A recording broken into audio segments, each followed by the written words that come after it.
Hello, great people. How are you doing? I hope everything is well and auspicious. Here, we will be looking at implicit differentiation. But first of all, let's have a look at the difference between implicit and explicit differentiation. So let's look at an example. Imagine we have a function f of x is equal to y. Okay, so we know that y is a function of x. And in particular, we also know that y is equal to, let's say, 2x squared. That would mean that f dash of x, or f prime of x, would equal dy dx. But y we've been given as a function of x. And in this case, that's going to be 4x. This is an example of an explicit differential. Okay? However, imagine if, say, on the next example, you were just given the function y, and you were asked to differentiate. So differentiate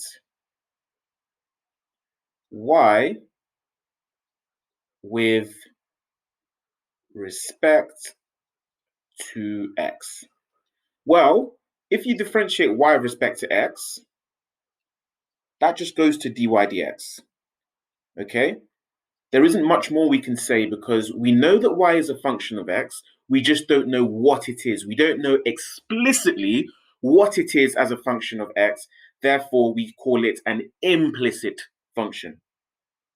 Okay, so y will just differentiate to dy dx if you're differentiating with respect to x. And let's look at multiples of y. Let's look at, say, 2y. If you differentiate that with respect to x, that's going to become 2 dy dx. Okay, if you had, say, 100y, that's going to differentiate to 100 dy dx. If you had, say, pi y, remember pi is just a number, guys. It's just a number. As fancy as it looks, it is the mathematical symbol that we use to represent a number. So that is going to differentiate to pi times dy dx. Okay, so any constant multiplied by y differentiated with respect to x will be that constant multiplied by dy dx.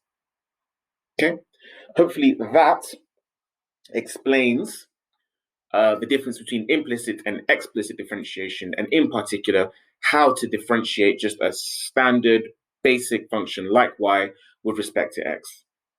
The same can be true of any other letter. For example, v differentiated with respect to x would be dv dx, and any other letter you may choose. In the next example, we'll start to look at the applications of chain rule with implicit functions. Okay, and for now, goodbye.